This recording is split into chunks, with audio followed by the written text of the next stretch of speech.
اردو جماعت پنجم سبق نمبر 22 اقوال زری۔ سوچیں اور بتائیں اچھی باتوں پر عمل کرنا کیوں ضروری ہے؟ تو بچوں، اچھی باتوں پر عمل کرنا اس لیے ضروری ہے کہ ہم اچھی باتوں پر عمل کر کے نیک اور اچھے انسان بنیں گے اور دنیا اور آخرت میں کامیابی حاصل کر سکتے ہیں۔ آپ کون سی اچھی باتوں پر عمل کرتے ہیں؟ کوئی سی 2 باتوں کے بارے میں بتائیں، تو یہ آپ نے خود بتانا ہے۔ جی، کیا آپ جانتے ہیں اقوال کسے کہتے ہیں؟ لفظ اقوال قول کی جمع ہے، جس کا مطلب ہے بات، مقولہ یا کہاوت۔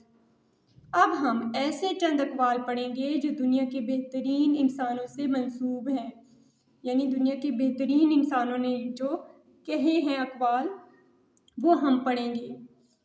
یہ اقوال حکمت سے بھرپور ہیں، یعنی دانائی سے بھرپور ہیں۔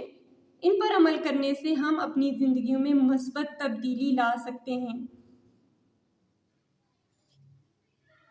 پہلا ہے، جو دوسروں پر رحم نہیں کرتا اس پر رحم نہیں کیا جاتا۔ یہ کس کا قول ہے؟ حضرت محمد رسول اللہ خاتم النبیین صلی اللہ علیہ وآلہ وسلم کا۔ والدین کی خوشنودی دنیا میں دولت اور آخرت میں نجات ہے۔ یہ کس کا قول ہے؟ حضرت ابوبکر صدیق رضی اللہ تعالیٰ عنہ کا۔ خاموشی غصے کا بہترین علاج ہے۔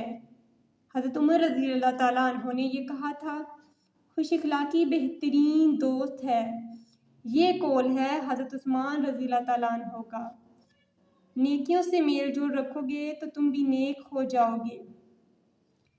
یہ قول ہے حضرت علی رضی اللہ تعالیٰ عنہ کا۔ اچھا دوست وہ ہے جو مصیبت میں کام آئے۔ یہ کس نے کہا تھا؟ شیخ سعدی رحمۃ اللہ علیہ نے۔ اگر کامیابی حاصل کرنا چاہتے ہو تو مسلسل محنت کرو۔ یہ قول ہے مولانا جلال الدین رومی رحمۃ اللہ علیہ کا۔ خوش رہنا چاہتے ہو تو دوسروں کو خوش رکھو۔ شیخ عبد القادر جیلانی رحمۃ اللہ علیہ۔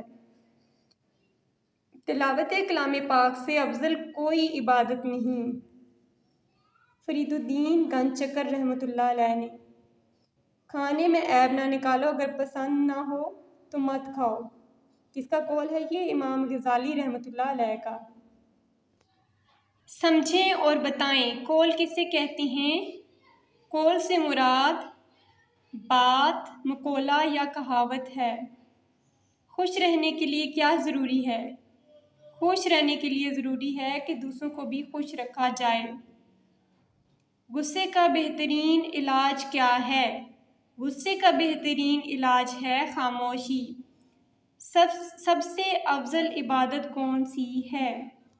سب سے افضل عبادت جو ہے وہ تلاوت کلام پاک ہے۔ اچھا دوست کون ہوتا ہے؟ اچھا دوست وہ ہوتا ہے جو مصیبت میں کام آتا ہے، مدد کرتا ہے۔ اگر کھانا پسند نہ آئے تو کیا کرنا چاہیے؟ اگر کھانا پسند نہ آئے تو نہیں کھانا چاہیے، لیکن اس میں عیب نہیں نکالنا چاہیے۔